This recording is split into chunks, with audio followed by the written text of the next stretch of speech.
Hello, hello, hello. It has been a minute since all three of us have been on the same exact screen. Um, I'm It's a happy that you fact. guys are here. Yeah, that's definitely a fact. Welcome, everybody. This is Breaking the Backboard Decolonial Sports Takes. This is our first, I would have to say, official episode. Hopefully, moving forward, we can keep, our three beautiful African faces on screen together moving forward. I know we can. Um, we got a lot to talk about today, but I want to first off introduce the two other individuals that are on the screen. Uh, Ikemba Ojore is in the building, member of Black Power Media Reloaded.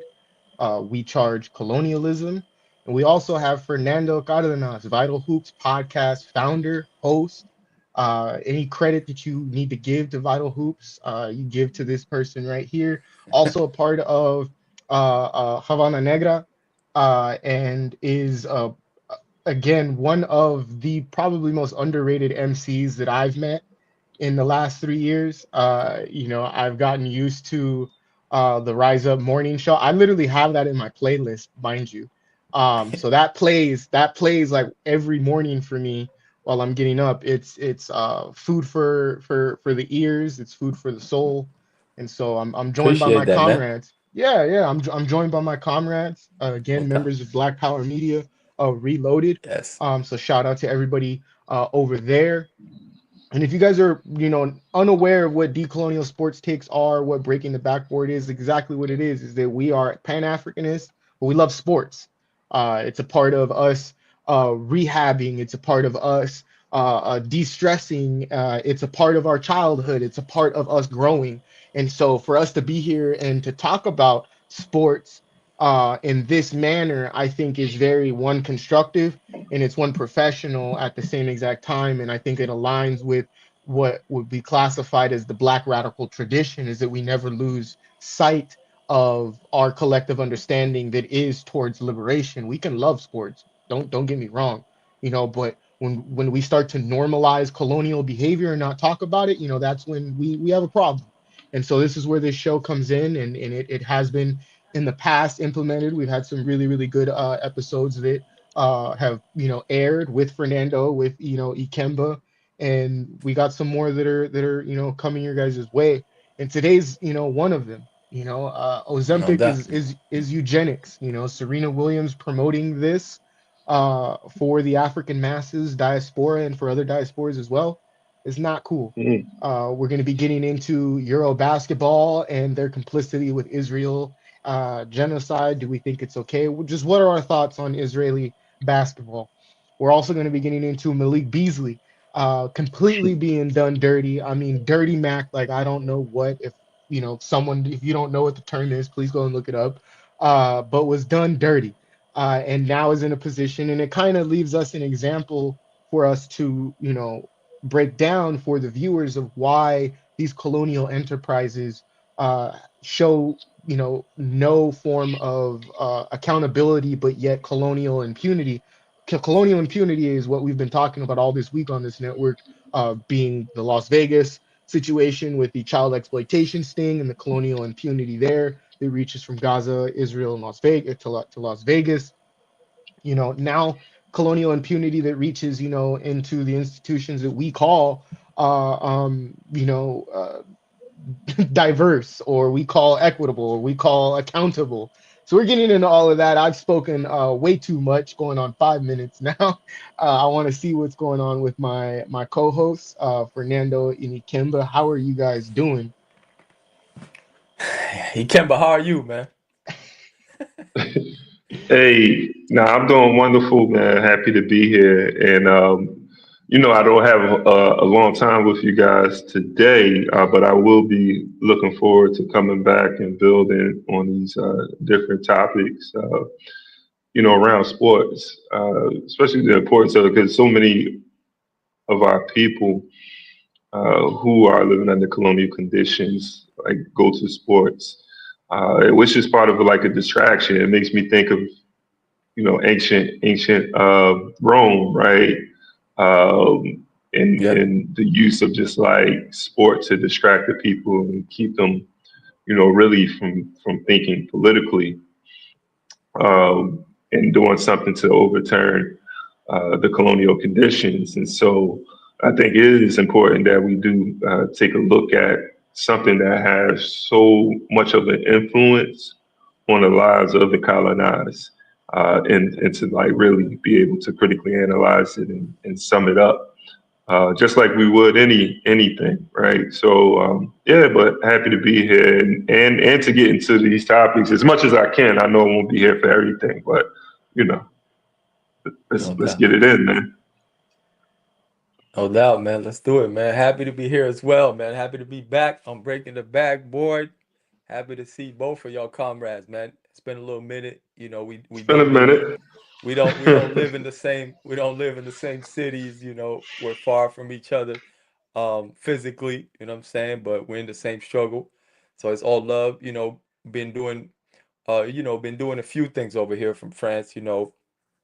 Um I had a pretty productive summer and I got to spend some time with my family, which is dope. But yeah, everything is still going. Vital Hoops is on the move. I got we have our with my comrades here in France, we have our Afro Vegan Festival that's coming up September 28th. So this upcoming month. So we're looking forward to that, man. It's gonna be really dope. And Yeah. yeah, still putting in work, man. Everything good. Yeah, I've been meaning to ask you, if you could break down the experience of that vegan place that you went to recently. I seen the pictures on your Oh, socials. yeah, man. If you want to give a shout out For to our sure. sister and to the chef and everybody there, Yeah, because man. Yeah, yeah. That's yeah. L'Embuscade, man. L'Embuscade is a Afro vegan restaurant in Paris. Is the dopest, greatest. It's like real good food, man. Amazing food, and the chef is actually a friend and comrade, man. Mhm. She's a young sister from she's from England and Nigeria. You know what I'm saying? And she's a she's a great cook, man. She was on in our first Afro Vegan Festival. She actually spoke. She spoke about colonialism and um this Afro Vegan, the connection between our food and what's on our plate, and capitalism and all of that. And she's gonna be back at the second edition. This time she's not gonna be a part of the round table, but she'll be there with her food truck. You know what I'm saying? So it's just as good because we need that. We need that good food as well, man. But I don't hear you right now, comrade. Sorry about that. Yeah, I muted yeah, myself. We got kids going to school over here, so you guys it's all might hear good. some background noise and whatnot. I It's all see that good. we're talking about vegan food, and as always, Ikemba, he tunes out. He went straight to writing in the notebook real quick and whatnot. Hey, yo, don't do that. Like, because I lived the vegan lifestyle. I got to get back to it, but Let's go, hey, brother. Let's do I've it. See, lived that he lifestyle. completely tuned. He completely tuned out. He sat back, Let's was get like it. talking to Hey, them. me. No, you know what it, you know what Oh, it, no, what I was doing though is I was getting ready for that Serena Williams topic. So I was Okay, putting okay. together just some thoughts I okay, had. okay, That's all okay. that was, man. You That's know a what I'm So, good one. saying? That's a good one. yo, me Come and the on. comrade Natasha Don't do me like that. You me and got the and comrade Natasha been on Ikemba yeah. for that, but he said he's gonna get back to it, so it's all good. Yeah, I've been off and on. You guys know I'm a pescatarian. Yeah, I yeah, don't yeah. eat pork. I haven't ate pork in quite some time. I was a vegan and practicing vegan for a year. So I can, I can go a significant amount of time without eating any type of meat. No doubt. And I would have to say these next couple months, I wanted to kind of, get myself back into like slowly transitioning back into raw vegan. Mm, Um, a teacher of mine goes by the name of Mr. Rogerson. And if you have Mr. Rogerson as a teacher right now in high school, you got one of the best teachers in the world. This dude was a meat eater from West Virginia. Used to power lift. deadlift, and squat, 450, 550, at, a crisp weight of like 300, became a vegan and was able to still do that. So it goes to show you that, you don't need to eat meat to be able to power lift. No. You don't need to eat meat to be able to be healthy. You don't need to eat meat in order for you to live or sustain a healthy lifestyle or diet. In most cases, these are colonial things that have been implemented into onto society, not into society, onto society, that make you think that we need to, eat in this capacity. But when you look from an indigenous perspective, you really start to break down that, we didn't have a supermarket, so we didn't eat meat every day. We didn't Yeah. have, these were seasonal things that we ate, with the environment. We ate as the environment went Yeah. along. And, that stuff on this network we're going to get into as well. But today's breaking the backboard. And I know Ikemba's like, I wish y'all would stop talking about veganism. Uh, we're going to go right into Serena Williams. And that, Who was a Ozempic. vegan at some point, but I don't know what happened. I Yes. think her sister's still a vegan. Isn't this weird? You got people that are on Ozempic, but at the same time want to classify themselves as vegan. And I want to ask you a question. Can you be vegan or be classified as a vegan and you're taking Ozempic for weight loss specifically? Not talking about Ozempic that specifically was created for diabetes. Ozempic that people are using for weight loss and the variations of that drug that are coming out strictly for weight loss. So the question that we ponder to, everybody in the chat, everybody that will be tuning in is Ozempic is eugenics. I didn't put a question mark here, but I think that a question mark, should be there. I'll do that right now. But if you could break this down, for us, I know we can't share, particularly our screen right now, just the Yeah. technical difficulties. But breaking this article down that you gave to me, nothing like hearing French police. My It's a bad, different man. it's a different type of tone of fascism. My bad, man. Yeah, yeah. The pigs are everywhere. If you could break this article down, this is wild because it's played off in this article like this is something that's good, but it's also doesn't give a correct understanding of why this is being promoted in this way, or who exactly is asking for this to be promoted, and who is being used to Yeah, promote this as well. So I'm right. gonna pass this over to you. Yeah, no doubt, man. So on the cover of this article is like Serena Williams, like, about to, do the thing. So here goes. Serena Williams, build her legacy on defiance while lended to Ozempic culture. So listen, this article, hold on. Now I'm looking at another article.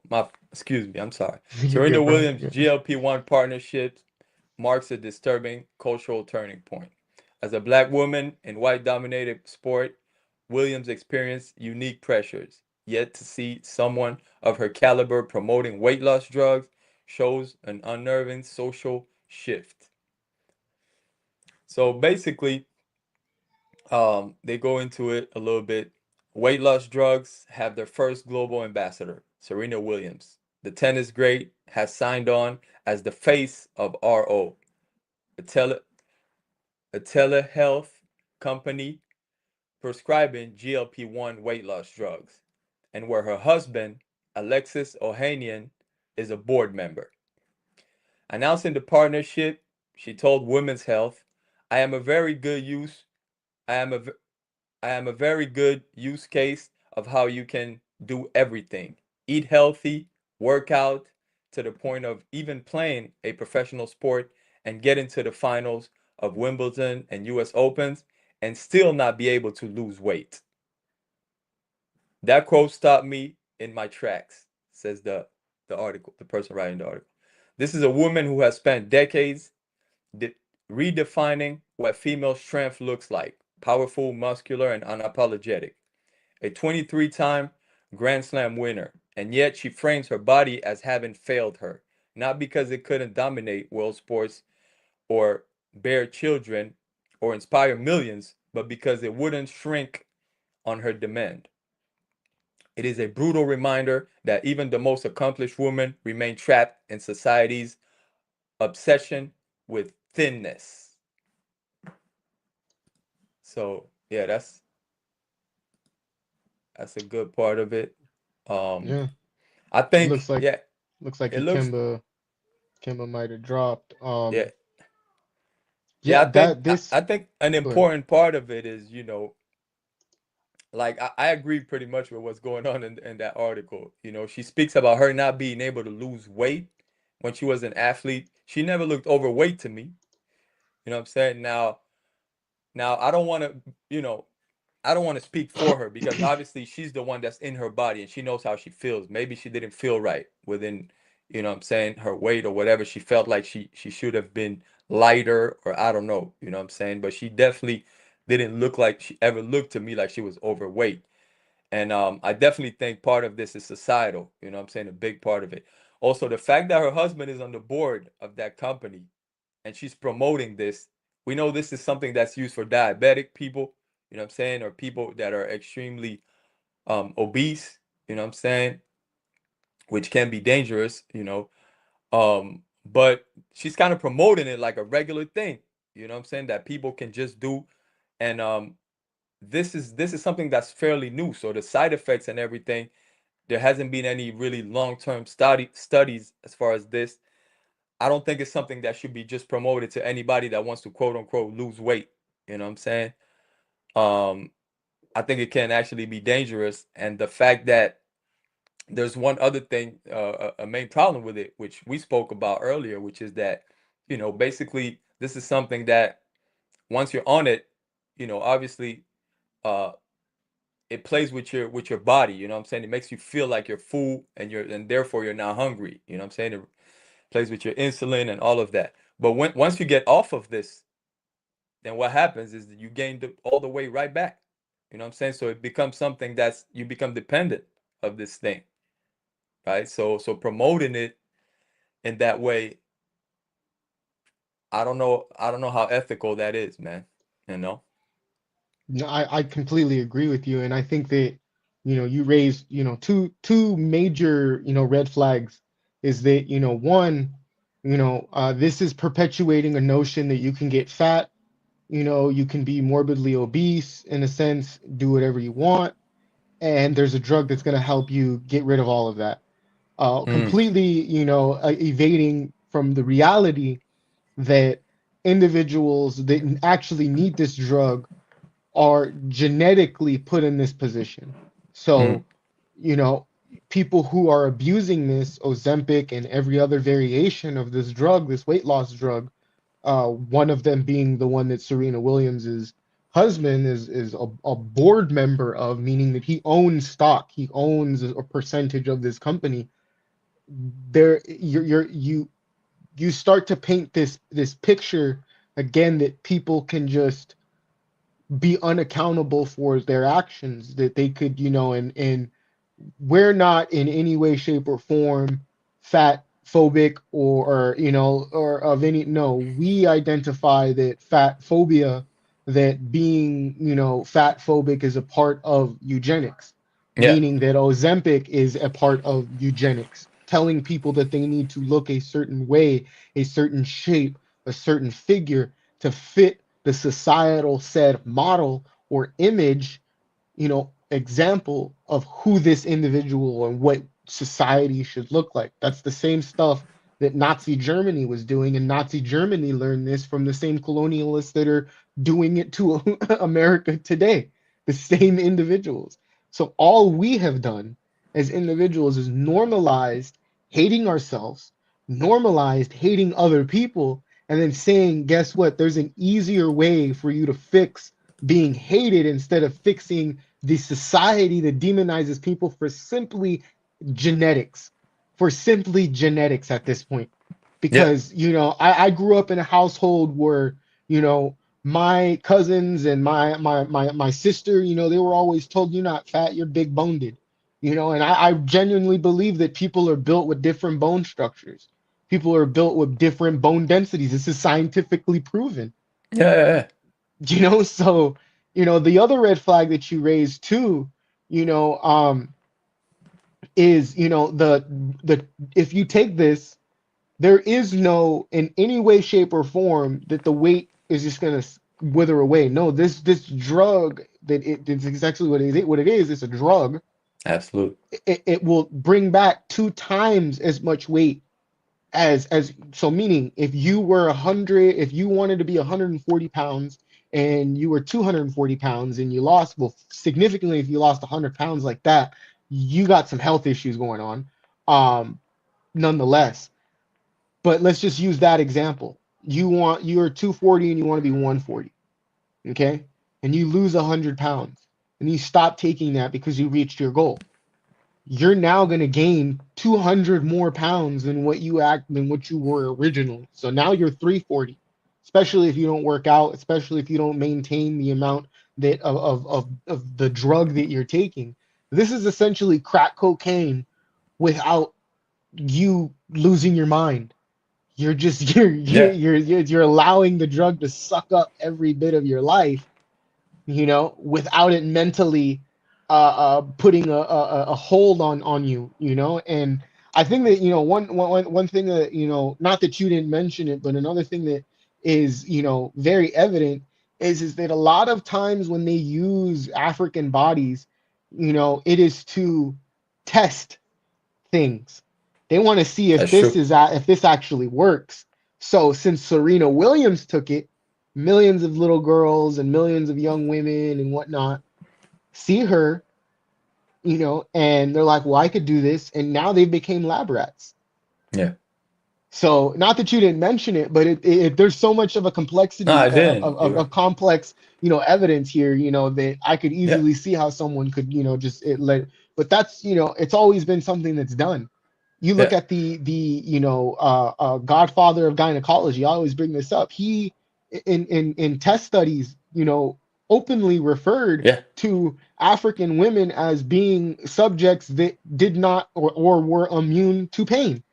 Yeah. Yeah. Yeah. So the fact that we That's crazy. that's like, when I look at this, and I'm a comic book fan, I'm a Marvel fan, I'm a DC fan, and I always, every single time I think of the Godfather of gynecology, I don't think of his name, I think of Mr. Sinister, Mm. from the X-Men, is a dude who was a eugenicist that completely in every which way wanted to rechange and genetic and change certain molecular structures within genetics to make a superior race, a superior mutant.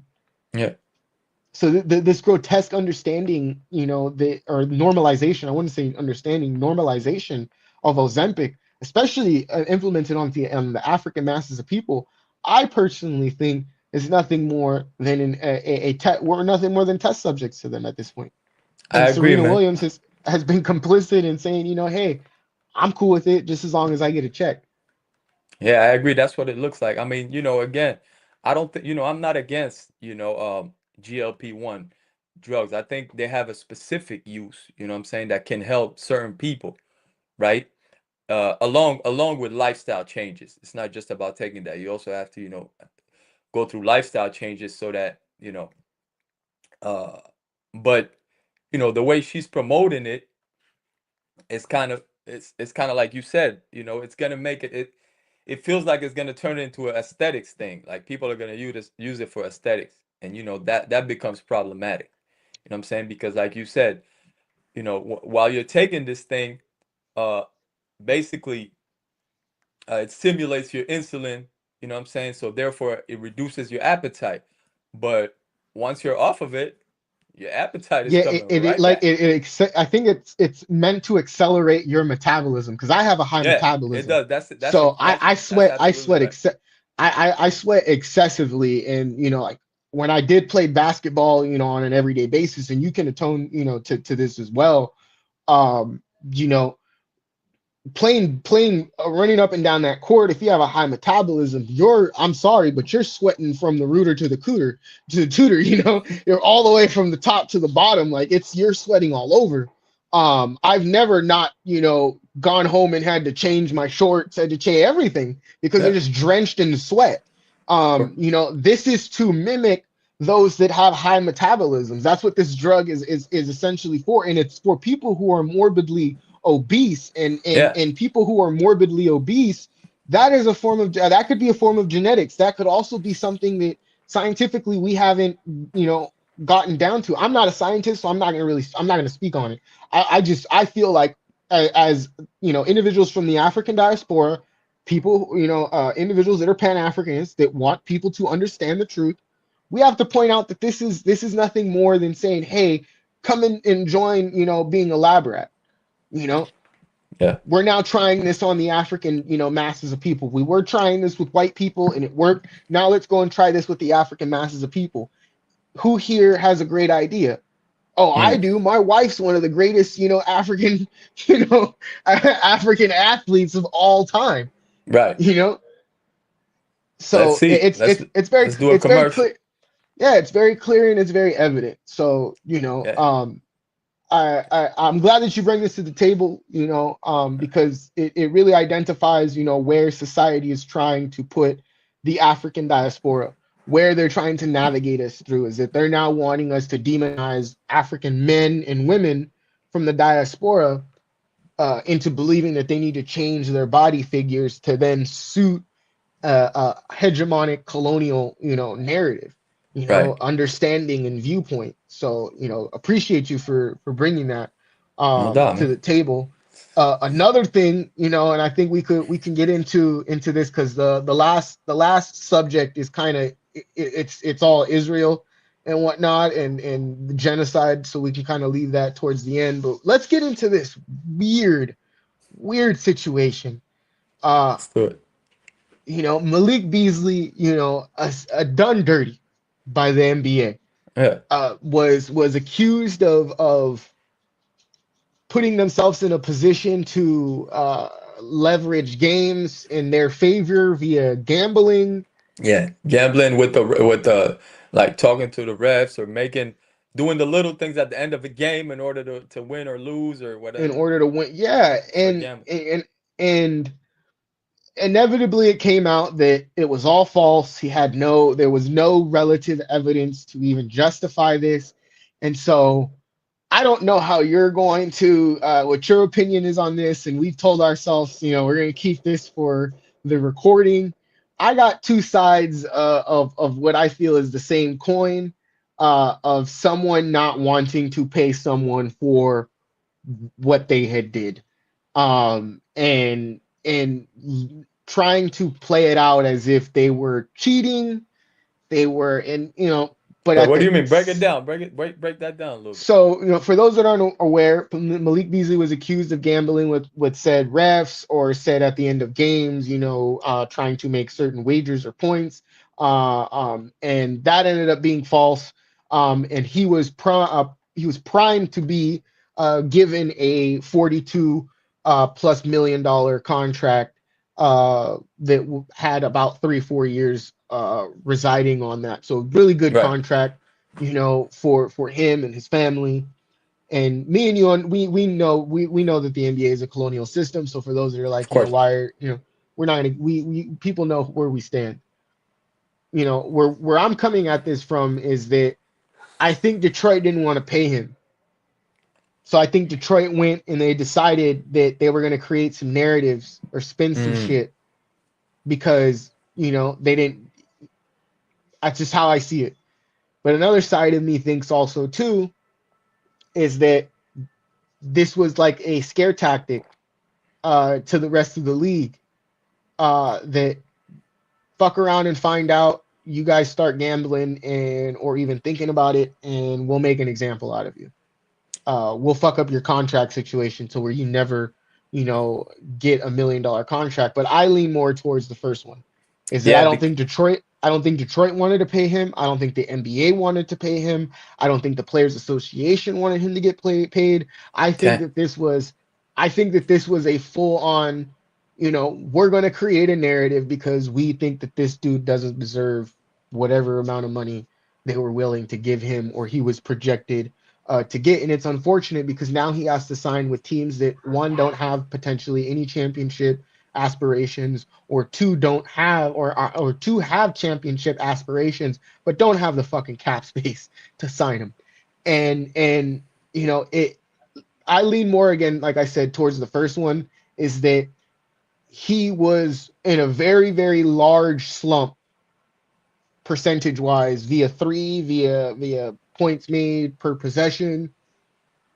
And this was the first time that he got comfortable. Mm. And I think that they looked at that, not realizing that he had been moved around, three times in 4 years, essentially. You go from playing, I think he played for the Utah, or it was either he played for the Minnesota or the Utah Jazz, and played for the Milwaukee Bucks, played for the Lakers. Like, he had been chopped up all over. Like, so this dude had, I mean, it was kind of like the Spencer Dinwiddie situation where, like, I said, earlier on, when Breaking the Backboard was, airing, that, he's just been moved around so many fucking times that this dude has just lost his ability to find like motion, to find rhythm.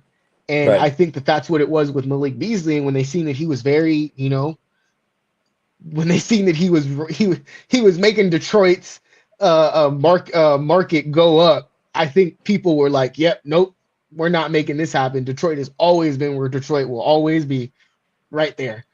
Man. And it's unfortunate, and maybe I'm wrong. Uh, Maybe I'm looking at this from a different, from too much of a fan perspective and not from a decolonial perspective, which is why I'd love to hear what you have to say. But I lean more towards my first one, is that they didn't want to fucking pay this dude, and so they decided to make narratives about him, which is a colonial thing.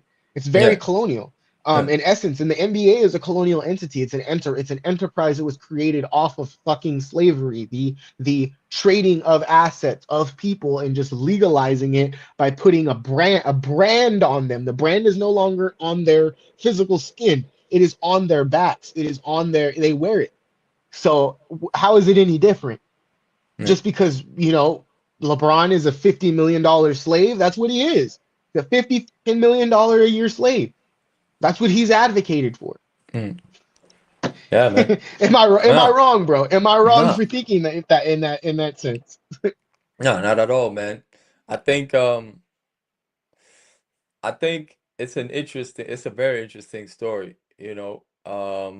I think the gambling thing, man, the way it's blown up in the past few years, it's been crazy. Like, I mean, don't get me wrong, they've always gambled around the NBA, but now since they made it real legal and they made it like you could see like all the NBA players that have podcasts, they're all sponsored by gambling applications or gambling sites. Same with other like big time podcasts. A lot of podcasts are all sponsored by gambling, um, apps and things like that. So gambling is big time. I do believe that it is possible that the NBA wanted to make an example out of him. You know what I'm saying? Because they want to make sure that, the players aren't gambling and all of that. I also believe that the first part that you said is possible. It's also possible that, they didn't want to pay, you know, uh, that they didn't want to pay him.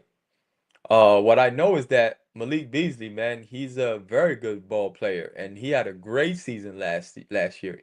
He was a huge part of the success that the Detroit Pistons had, you know, and so it could be either or, but either way, it's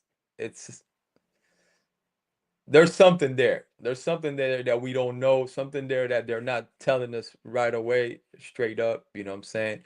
Um, And to be honest, I don't know exactly what it is, so I don't want to.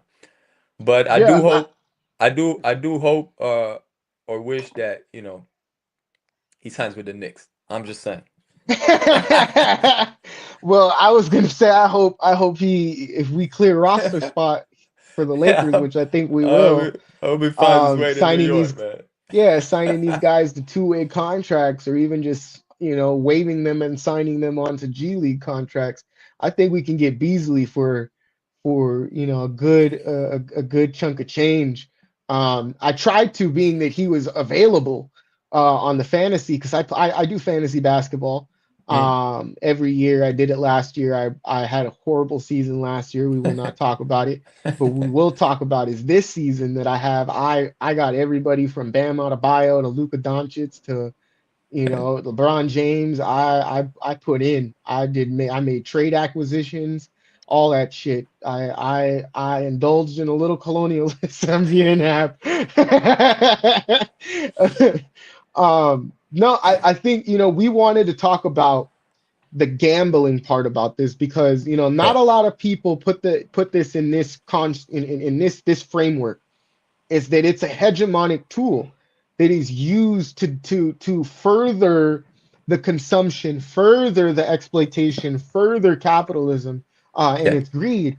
And so And I to want to get your thoughts on that. and to promote, yeah, I think one of the main ways it's used also is to promote the American dream, the American, which is the American nightmare, really, because it's like the lottery. You know what I'm saying? Gambling is kind of like the lottery where people are constantly thinking that at some point they're gonna hit something big, they're gonna become rich.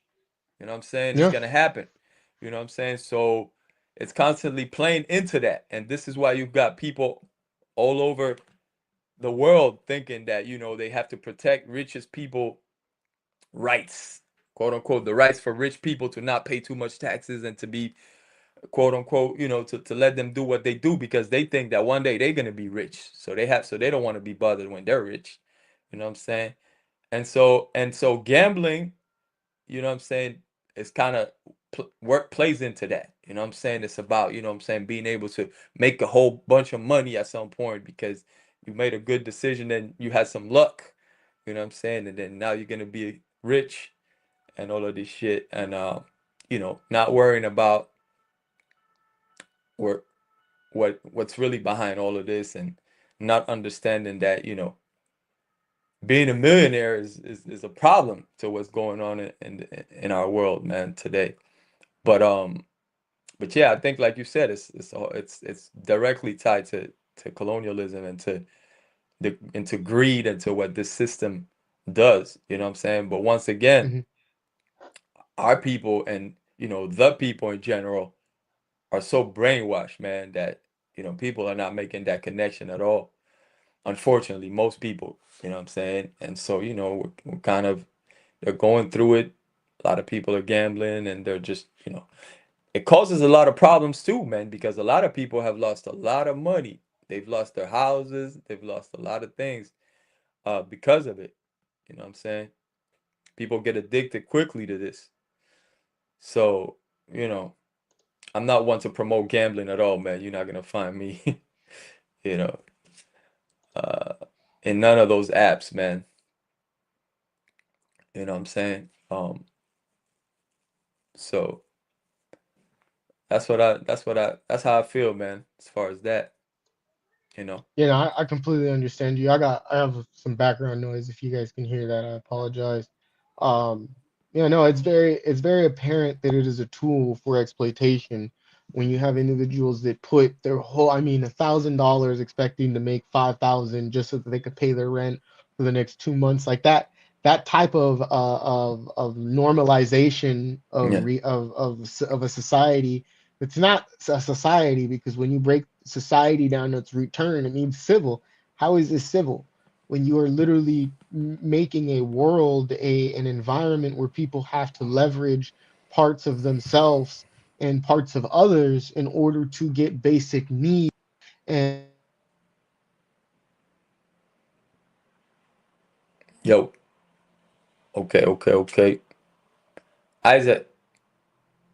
agree. Oh, we lost you for a second there, comrade. Sorry about that. I'm very much in a position to agree with you. Can you hear me? Am I coming in clear? Yeah, you Okay. back. I'm very much in a position to agree with you because it creates an environment that is unsustainable. Mm. Capitalism is unsustainable. It needs an unemployed army, essentially an unemployed workforce to demonize and exploit via these ideas of That's right. gambling. And if you just put $20 down, we'll match that $20, and if you win, we'll give you an extra 500. And it's like all of these incentives to further exploitation. So Yeah. yeah, no, I definitely agree with you. And we're going to continue on the topic of gambling, but from a different perspective of Gilbert Arenas' gambling sting that happened a couple weeks ago that not a lot of people know about. If you could just break that down for a little bit, because the background noise is just a little too much for me on my end, so I gotta figure that out real quick. Yeah. I don't have the complete story, but I can kind of try to break it down from what I've heard and from what I've seen a little bit. So Gilbert Arenas, for those of you who don't know, he's an ex NBA player, professional basketball player. He was a very good ball player. He was an all-star, all of that. He was off the radar for a little while, and then he started his own podcast. He started his own little show that he has, Gil's Arena, where he gets together with other former NBA players and they talk about the game. They talk about basketball. They break down certain things, what's happening in the league, around the league, and all of that. Primarily NBA basketball and maybe some WNBA, but yeah. And to be honest, their show is pretty good. It's entertaining and all of that, as far as basketball. But what happened was that recently he was arrested, right? He was arrested just kind of out the blue though. Sir, one day it's like, yo, Gilbert Arena gets arrested. So he was arrested and people didn't know why or whatever. And when they let him out, maybe it only lasted about a day. I think he was in for like maybe less than 24 hours, I think. I'm not sure on that. But when he got out, it was that he allegedly was involved with gambling issues. Gambling issues were happening at a place that he had rented. He had been renting a place, or I'm not sure if, like I said, I don't have all the facts, but I don't know if it was his spot or a spot that he had rented. There was some gambling happening. And so he said that, he had nothing to do with it. He didn't know what was happening over there. And apparently that's what's happening. But I'm just finding out that apparently it was some Israeli gambling. And maybe, Isaac could tell us a little bit more about that part. Yeah, so it looks like a lot of IDF, a lot of IOF soldiers, as they should be called, combatants, are being caught up in these things, sex exploitation, gambling, and this one, just so happens, like I said, to be gambling. But the narrative is not. It's an Israeli gambling sting. So you see how it all got put on Gilbert Arenas. You see how like we are back to Africans being used as either an example or being used as test subjects for other people to be used as examples. He took all blame for that. I want to know how much of a pretty penny he got for that, or how much dirt they have on him, because I know how IOF combatants work, how they fucking deal. They're dirty, grimy, scandalous. For you to be caught up in child exploitation stings and gambling stings. This was a whole entire, what did they say? It was Israeli crime syndicate is what it was called. But I think the funniest thing about this is back to him being used as the only person being listed in this until I brought it to your attention when you were like, whoa, I didn't even know. Yeah. This was yeah, it is. But media is not going to spin it this way. They're not going to tell you that Israel is involved in multiple fraudulent sting after fraudulent sting. And you wonder why. And then the FBI and the CIA, they find out all about this stuff and know about all of this. The and FBA. They don't do it. And the FBAs, and the ADOSs know about all this shit and they don't do anything about it.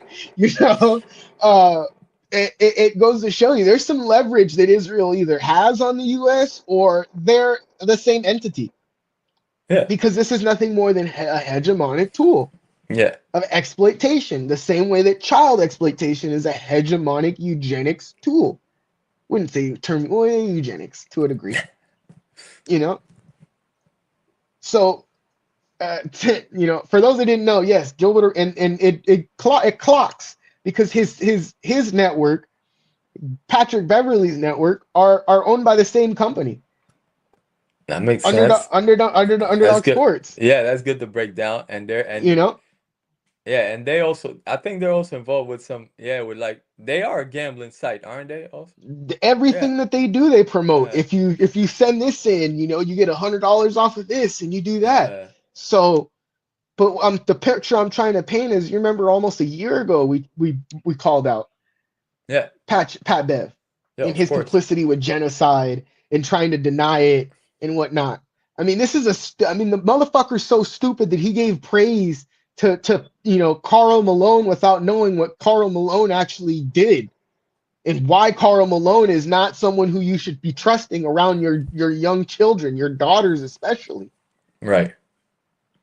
So yes, Israel was involved in a gambling sting because they were an Israeli crime syndicate that Gilbert was a part of. I don't believe that he was just the person hosting the event. He didn't know anything that was going on. Nah, bullshit.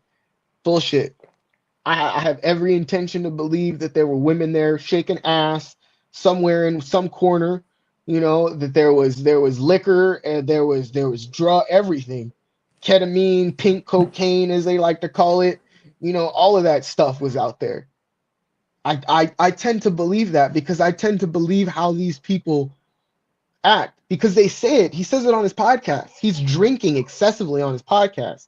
He's drunk. Mm, By the end mm, of the podcast, he's drunk. They can't ask him any more questions. mm.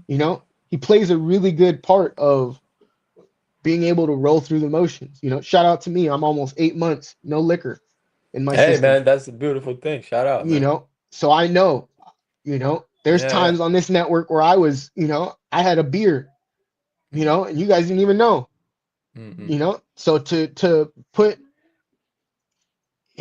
for him to act like as if people aren't aware of what he is and who he's about, it's very hilarious. It's very hilarious, Yeah, Um, yeah, gambling's bad. It's a hegemonic tool.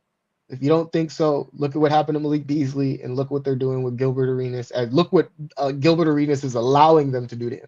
Let's say that. Let's like reframe that. You know. Um, for I want sure. to take a quick little break, if that's okay Let's with do you. that for sure. We haven't done this in a minute. But I think it's warranted. Let's let's be back in about 5 minutes. Enjoy some words uh, from O'Malley Shatella. We'll be back, y'all. The last memory that people had of revolution were tanks in the streets, militants being assassinated, and they would kill people in very exemplary ways. The way they killed King, shot him in the mouth, the way they assassinated Malcolm, the way they killed Fred Hampton. They didn't have to kill any of those folk in that way. They could have fixed it so that it looked like they had a heart attack. They could have fixed it so it looked like they slipped in the bathtub and cracked their skull. They could have fixed it, make it look like a car accident. But they didn't do that, because J. Edgar Hoover had made the statement that what he wanted to be very clear was that to young Africans, that if you become a revolutionary, you'll be a dead revolutionary. And so it was designed to demoralize the community and create this sense of invincibility and white power that you can't fight them without dying. And we run into African people all the time. We start talking about, let's get organized, let's do something. They say, well, it don't make no sense in getting organized, because every time we get a leader, they kill him. That was the sentiment in our community. And people were, in many instances, terrified to sit up in a meeting like this with children and what have you, and have the door kicked in, and FBI and agents and other cops running in with their guns drawn. This was common stuff, where the FBI would attack a building and would destroy the materials, where they take your newspapers and sit them in the middle of the room and set them on fire, or piss on them, or do some other kinds of things that make them. This was the terror that existed inside this country. And so this was what we've had to overcome. And now they put the crack cocaine in our community, and it demoralized the African workers and poor people who are the heartbeat of the revolution. Let me tell you that. That's where the revolution is. And when they did this to the young African workers and poor people, then we saw all these other so-called Negro leaders who would come up attacking the community. The problem was the community. We need to atone. We need this and that. It wasn't that the government was the problem. It was the people who were the problem. And so we had to struggle against this concept that was out there, even among the African working class itself. Because what we found is that the people who were out pushing crack cocaine often thought it was their idea that they were doing it. They thought, I'm out here doing this because this is my idea, but it wasn't their idea. What the imperialists, the capitalists, what white power had done was take away all the other options and say, if you want to live, this is what you can do to live on, and put crack cocaine there. I'm not a hunter, but I'm told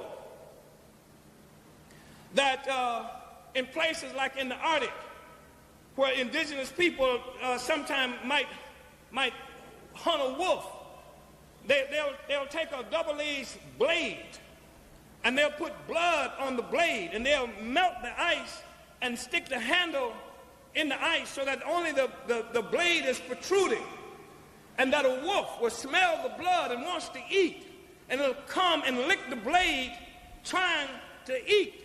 And what happens is when the wolf licks the blade, of course, he cuts his tongue and he bleeds and he thinks he's really having a good meal. He drinks and he licks and he licks, and of course he's drinking his own blood and he kills himself. That's what the imperialists did to us with crack cocaine. You got these young brothers out there thinking that they're getting something that they're going to make a living with. They're getting something they can buy a car. Like the white people have cars, why can't I have a car? They're getting something so they can get a piece of gold. The white people have gold, why can't I have gold? They're getting something to get a house. The white people have a house, why can't I have a house? And they actually think that it's something that's bringing resources to them, but they're killing themselves just like the wolf who's licking the blade, and they're slowly dying without knowing it. That's what's happening to the community. You with me on that? That's exactly and precisely what happens to the community. And instead of blaming the hunter who put the damn handle and the blade in the ice for the wolf, that what happens is the wolf gets blamed for trying to live. That's what happens in our community. You don't blame the person, the victim, you blame the oppressor. Imperialism, white power is the enemy. Was the enemy when it first came to Africa, snatched up the first African, brought us here against our will, is the enemy today. That's the thing that we have to understand. And now upon that, and there can't be any compromise on that. No compromise on it. I know your television got stolen, mine too. But we can't limit the discussion and the issue and the understanding to some immediate personal contradiction that we have with somebody who's victimized by imperialism. I know you got a sister or an aunt or a cousin or somebody who ripped you off because they own that stuff, but we can't limit our understanding based on our own personal relationship to it, because imperialism is making war against all. All right. Man. The audio coming in good for me? Just trying to make sure. Yeah, you hear me fine? Yeah, I hear you fine. We've been having technical difficulties all day, you guys, but I'm glad that you guys have been here with us, rocking with us for this this episode of Breaking the Backboard, Decolonial Sports Takes. We're gonna keep this rolling and get right into. Hold on, real quick, if I may, comrade. You want to talk about the? Yeah, see, man. Hey, hold on. Man. I got a tendency to fucking steamroll this shit. My bad. You can't just have the great, you know what I'm saying, the great Omali Yashitela spitting that fire like that. Man, listen. Shoot. First of all, much respect to the chairman, Omali Yashitela, and the Uhuru movement. That a part of that speech right there is the intro to Dead Prez's album Let's Get Free. You know what I'm saying? And that's, you know, to me, you know, one of the greatest hip hop albums ever. You know, it's so complete. But that speech right there is heavy, man. You know, when he speaks about, you know, he lets us know straight up who the enemy is, man. And he always talks about it, you know, and he always talks about the importance of us finding ourselves as African people. But I want to say this thing, you know, watching him now, and I was watching Daruba bin Wahad. We have to understand who these people are, because they're not going to be around us forever.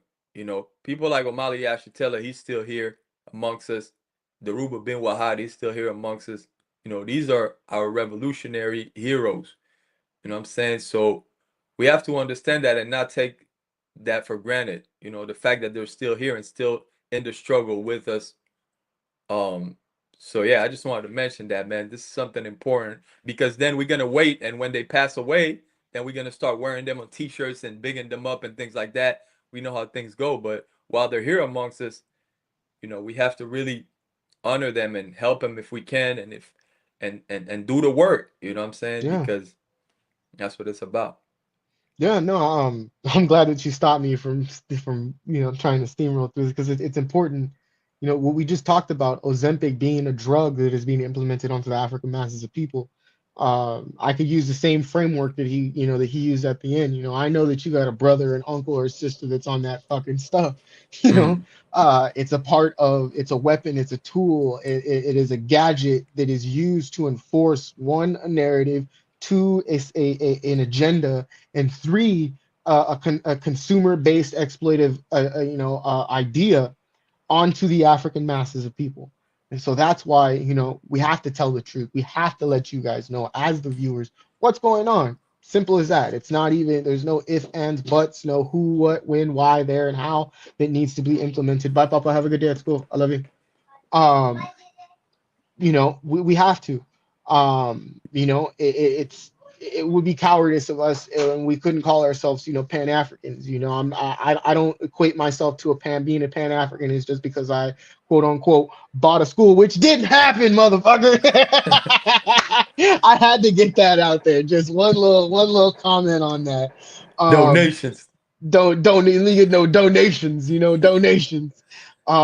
Shoot, I've been laughing about this all week, but I've been laughing about it mainly because people didn't believe individuals like myself. Shout out to Bro Diallo, any individual that was Shout out out. there, that was really putting it very clear that he is not Dr. Umar, he is Dr. Fubar. Okay. Um, Donations. Let's get Hey, into hey, your. hold on. Speaking about Diallo, man, I do want to shout out, man, what he got going on, man. Diallo Kenyatta Yeah, and Sheun Kuti. They're coming out with a new show together, Bird's Eye View, Pan Africanist, revolutionary Pan Africanist show on OK Africa, man. That's gonna be coming soon. So yeah, right here for you that's it right guys. there. Mm-hmm. This is when I heard the news of this. Let me take this banner off real quick before we get into it. When I heard the news of this, man, it really brought a smile, it brought some joy, because I see a lot of these, high value, in production, uh, podcasts and networks and little clicks, and I'm like, you know, when are we gonna get a Pan African one, like a Yeah, real Pan African one? When are yeah, we gonna get like a real radical network that's gonna, really talk about fucking Pan Africanism? That's really yes, gonna put it in your fucking face. And then I seen this, and I'm like, I know I'm yeah. not seeing Diallo on in this with this great of a camera quality. This can't. This got to be a different reality. Has to be a different reality at this point. When I slapped myself, a couple times, just to make sure, it was very clear that the agenda is back on track. Word. That the narratives are going to be put where they need to be put. They're going to be set, and there isn't anything you can do about it. So That's right. again, this bird's eye view is simply what that is. A bird's eye view of what real fucking Pan-Africanism is, what real internationalism is, what a real fucking network is. Mm. They're showing in full form. And the fucking craziest part about it is that we haven't even seen a full episode, and they're It, already the whoever is on their social media team that is putting all of this stuff out there. Please keep doing it because we need more of it. We need more of this. This is Pan yeah. African. This is what we need. Comrade, can you remove the picture Yeah, in the middle? yeah, so we can see your face again. My bad, man. Yours, man. Yours.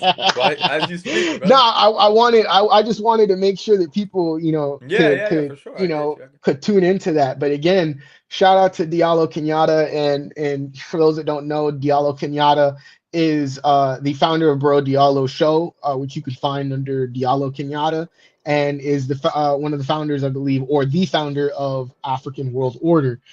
So uh, I've learned so much from Diallo just from watching Had the pleasure of interviewing Diallo a couple times, and pretty soon, we're some things are in motion. Just know that, Yeah. and he's a good source of educational Man, purposes, for Pan African educational purpose. He really does listen. not.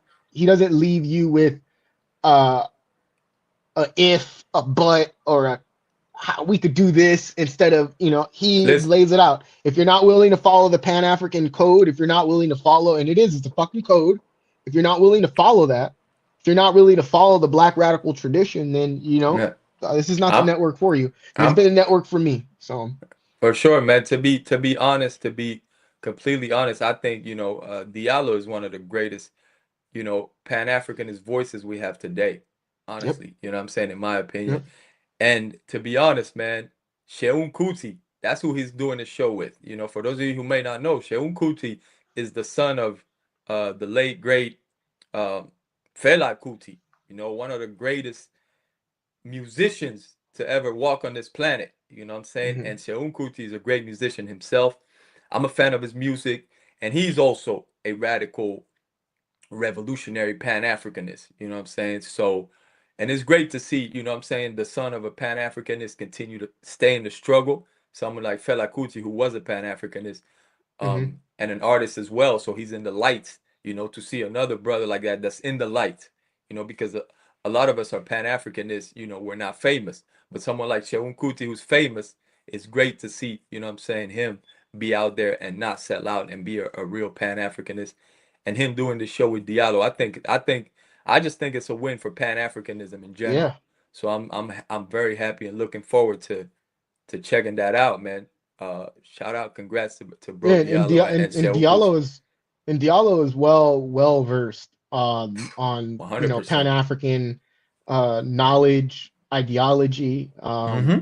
principles, and And, so and veganism. Shout and out to veganism, Diallo. yeah, and veganism, and shout out to Ikemba. I know Ikemba said he wanted to talk about Serena Williams. I'll have him back on uh breaking the backboard and on Tin Media for any of our other productions in the future, sooner rather than later, because I know he's been wanting to chop it up about a couple things and a couple topics. But shout out to Ikemba. Please go and follow We Charge Colonialism. He's not the only individual that is over there doing the work.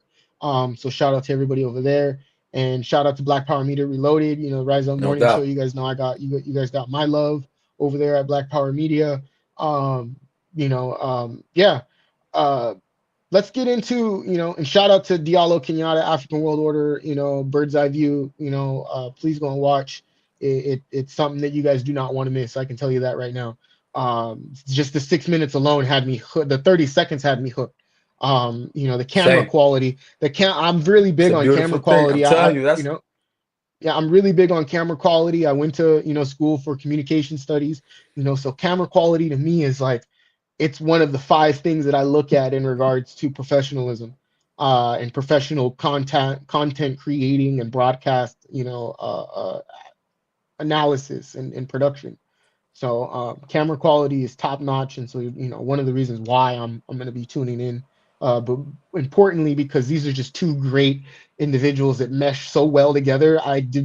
You would have just never have thought like Diallo and Kuti like on the same network, it's yet dope. alone like It's dope. it really puts you into a different reality, a real based reality that you should be in. And Watching, also to bring it to a platform like OK Africa, it gives it is dope. visibility, you know what I'm saying? Yep, And to do as it should be without yeah. having any creative constraints.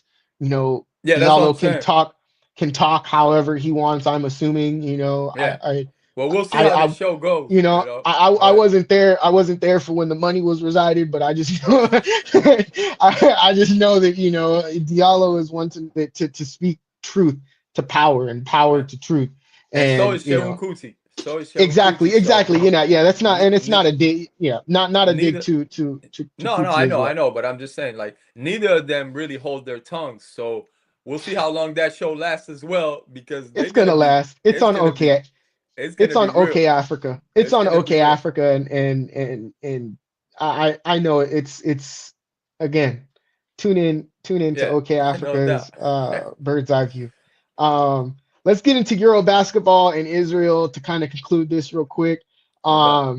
You know, I kind of brought to your attention a framework or a double standard that's being played out right now, via the lens of Russia and Israel.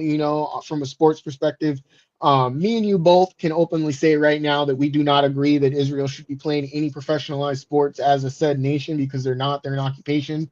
That would be equivalent to Rhodesia, a Rhodesian flag and Rhodesian team when Rhodesia does not exist. Israel does not exist.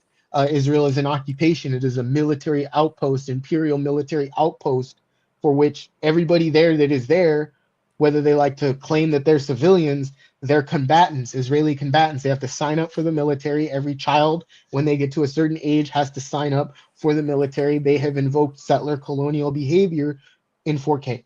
And they've been doing this for 77 years.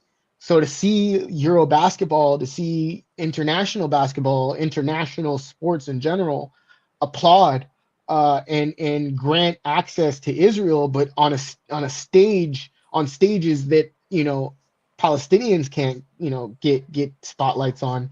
It paints a picture, but you broke down something that I did not know, but it makes very sense and is very clear, being that the IOF is who is essentially the security. I mean, I told you that the basketball team in of it itself is a platoon.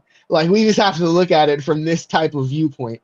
Is that Yeah. they're a platoon, they're a battalion. The international sports syndicate of Israel is nothing more than a battalion of IDF combatants, of IOF combatants.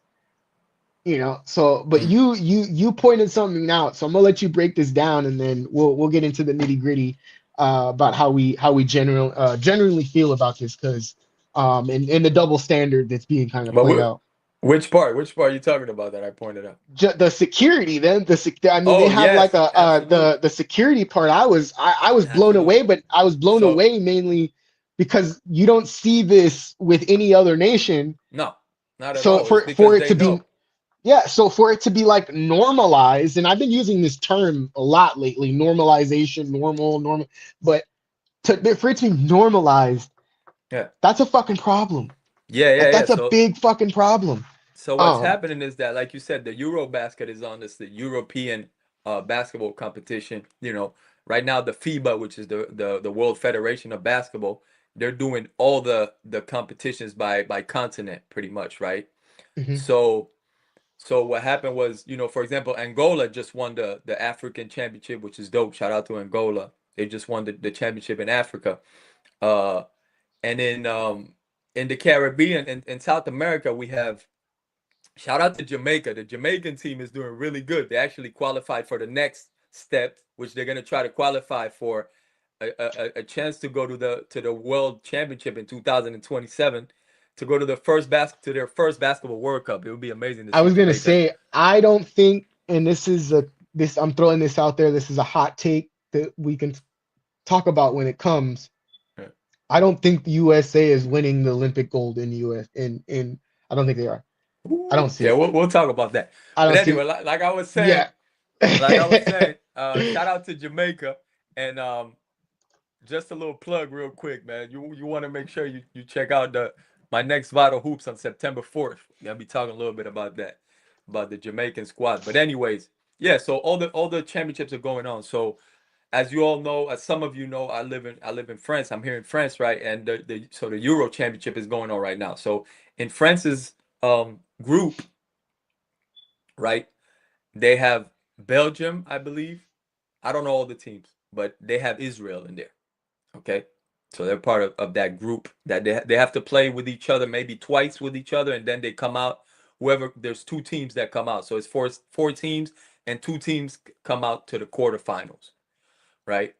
Um, and so Israel is there. And so I'm talking to a comrade about this, and he let me know that I hadn't watched the games, like the preparation games or whatever, but Israel, every time they step on the floor, there is an incredible amount of extra security for their team, because we know certain people, certain sports fans are out there, you know you know talking about free Palestine and doing what's necessary, you know.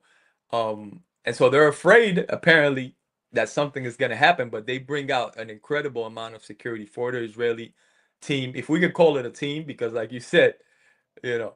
But I'm just, the only thing that I was saying is that, to be honest, I'm not surprised that the FIBA is not that FIBA is letting them play. FIBA is FIBA. It's you know, it's like the NBA. You know, these are colonial businesses. But what I don't want to say surprised, but what I am a little bit, you know, I feel a way about is the fact that the players are just gonna play. You know, as of now, that's what it's looking like. As if, you know, the players are just going to play as if everything was normal. You know, now I know that, you know, to a certain extent, we can make the same argument if we were playing the United States. You know, people playing the United States, you could make the same argument like, oh, I'm not willing to play against this team because, you know, because of everything that the United States does around the world. But I think in this case, it's a little bit different. I think we've reached a level of, you know, this, what's happening today in Gaza and in, you know, in Palestine in general. I think we're reaching that everybody's watching this active genocide on their phones. And, you know, the fact that as a human being, you're able to put on a jersey that says Israel like that and big on your chest, you know, it says something. And I personally, as a basketball player that I am, I would never be able to play that game. I would never be able to play against that team as of right now with everything that's going on. I just couldn't do it. So I'm hoping that some players somewhere are gonna be like, we're not playing these guys. You know, I'm hoping that's the last thing that could that's I something, mean, yeah. you know, I'm Go ahead. hoping. I don't, to be honest, I don't really see it happening, but I'm hoping that somebody's gonna be like, listen, it should really be a thing where they talk internally first, and and it's a bunch of them that get together and that actually speak to other teams that are supposed to play them. And it should be a whole thing like that, because the federation is not going to do it. They've shown that they're going to let them play, so it should come from Mhm. the players. That's the only people that I have hope in. I don't have hope in the owner, in the directors of the teams, and the coaches. It's more of the same people. But at least some, I know that some of these players, I know for a fact, because they've even, some of these players have voiced, you know, free Palestine and things like that. So I don't think it's correct to be playing this team right now, you know. So I'm, you know, I mean, hope. playing them at all, you know, to kind of, wrap it in the bow that it should be wrapped in, you know, of accountabilities. They should not exist Yeah, as an entity, as a yeah, basketball yeah. They organization. Like shouldn't. they're using basketball, that was a sport that was created by the indigenous populations of South America, known as Mm. South America with three Ks. You know, a lot of people, you know, that is then was then given credit to a Scottish man for, you know, you see how like colonialism over its time has created this notion of unaccountability, stealing, you know, Mm. all of this. So it's like, to see Israel act in this way, it's not surprising. But what is surprising is that people Yeah, aren't making that comparison and identifying the double standard that is, if we're going to ban Russia internationally from the sports stage, you know, whether that's soccer, basketball, you know, cricket, tennis, you know, badminton, you know, whatever it is, you know, or all of them for that matter, then Israel needs to be put in that same category as well, because they just killed and indiscriminately murdered you know, one of Palestine's greatest athletes of all time. You know, absolutely. this was the Pele of Palestine. He was an Afro-indigenous Palestinian. For those Yeah, that don't know, that means he was from the African diaspora, and he was also Palestinian. for that. Yeah. And you guys can find this over at substack.com, where you guys can find other shit as well and whatnot.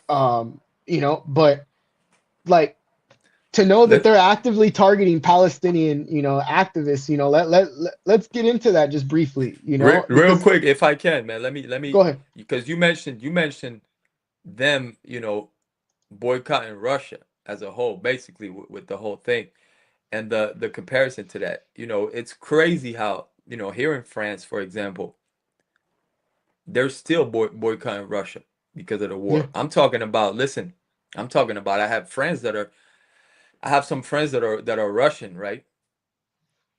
They're musicians. and they can't play their music anymore. Just because they're Russians. So what happened is that was their way. That was their that's how they make a living, right? Through music. Well, now they have to do weird things like change the name of their band and this and that, and not call it Russian music anymore, and because they're not getting hired anywhere to play. So how crazy is that, man? How crazy is that? Well, it's becoming very apparent, that one, Israel has always been the golden child of imperialism because of where it's stationed, where its occupation is stated, is stationed. It's nestled in West Asia in a prominent area where rich, minerals and gold, rich oil, not minerals, but rich, oil is found. It can be tapped into, is being tapped and stolen, as it was, talked about in Declassified UK. That Britain owns, or is stealing billions of dollars in oil from Palestinians, which is directly affecting the revenue that they could be having to be able to build infrastructure, to be able to do things, because Israel, one, is, it's like you're seeing a genocide from all forms, from like in all forms. It's wild. That's right. Yeah, Yeah, but like, as we were talking about, they continue, one, to target Palestinian athletes. The fact that every person that's on the Euro basketball team, that's on these sports teams, are IOF combatants, meaning that they have either killed children or been a part of the active complicity of killing children, of killing women, of killing men, innocent fucking people, I'm being a not part of playing against those projects. guys. Yeah, being a part of There's no way I'm projects, playing. and the normalization of it too. You saying, Yeah, you could, it's yeah. like but it's That's where society's at, man. That's where we I feel at. like the only thing second to that is like individuals who had to live under Jim Crow having to play against white teams, white racist teams. You see what I'm saying? Like they're normalizing what we have already been normalizing, and what we have been trying to move away from as a society, as a group of people. And that can only happen if we dismantle empire. So that's not, it doesn't, I'm sorry, but it's not gonna take someone getting in the office and saying, we're gonna redo all of this, or we're gonna just, no, you can't use the master's tools to dismantle the master. And also at the same time too, you can't integrate yourself into a burning house and then wonder why the house is burning. Like that just doesn't that just doesn't add up. Doesn't add up at all. But as we stated, this person is no longer here, dude, and this pisses me off because he was, it as I'm not a father, but I do have kids that live in my household. You know, to know that he was killed in an airstrike that was targeting people who were strictly at the rate that they're giving aid, were scooping flour up off of the floor. Mm.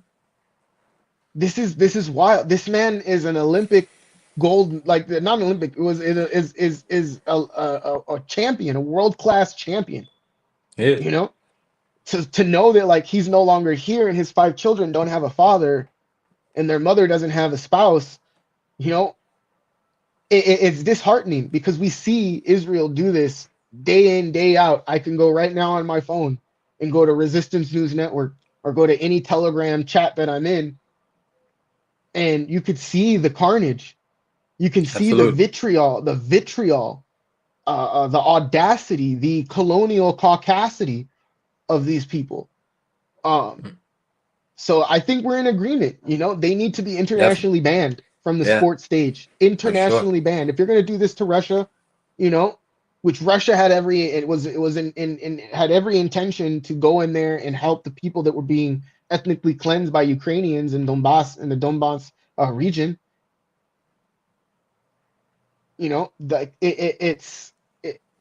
Give them the same treatment if Mm. you are fair and accountable. So, Yeah. um, And since yeah, we know they're not gonna do that, the players, man, the only step the up. only Step up, it's the man. Do it like yeah, Mahmoud Abdul Rauf. Do it like take a Craig stand. Hodges. Step up. Yeah, Step up. take a stand, Yeah, step up, and really, really make it known. And after Suleiman Alamin, which is the individual that I'm speaking of in this article, um, you know, players are already speaking out by saying we're not playing Israel. Like I don't know, like why the fuck would we play these guys when they just targeted our friend, our confidant, like our compadre, like whatever you want to, whatever language you want to use to describe it. He was he was a friend to thousands of footballers, thousands of other athletes, and to know that people can only show solidarity in a small form or in a form or a symbol that could be unrecognizable to the to the blind eye that they've created in society. It's hard to swallow, because it's like they're erasing, and that's a part of ethnic cleansing. That's a part of genocide, is erasing athletes, erasing doctors, erasing scholars, all of this, so that they can then say, hey, there's no Palestinians here. Why are you complaining? What the hell? hmm, That's a part of the process of ethnic cleansing, is to demonize, dehumanize, and degrade. There's other three D's other than deny, defend, depose, that they do. It's wild, it's egregious, but I know we're running out of time because I do got to go somewhere. for sure. Um, and we did run out of topics to talk about this week. Um, I want to say thank you to everybody that's been tuning in, For sure. and it's stuck around for this. This was a breath of fresh air for me, and I'm pretty sure it was for Fernando. It was. Um, and so, yeah, this concludes this episode for me. Is there anything you want to shout out, my dog, before Hey we man, can? shout out to everybody checking us out, man. We appreciate y'all. Keep tuning in to 10 Media. Shout out to you, Isaac. And just make sure you check out the Vital Hoops podcast on Black Power Media. And that's it. Appreciate y'all. Yeah, yeah, and we'll talk about it after this, when the next one will be, but just stay tuned. We're gonna try and push these out as best as we can, as much as we can with the time frames that we've been given in our life. And yeah, can't say anything else other than see you guys in the next one, and hope you guys enjoyed this was Breaking the Backboard Decolonial Sports Takes. My name is Isaac Jasper. This is Fernando Cardenas, and we were joined by Ikembo Jore, who us three will be the main ones moving forward for this production. And so we'll see you guys in the next one, you guys. Thank you. Uhuru. Uhuru.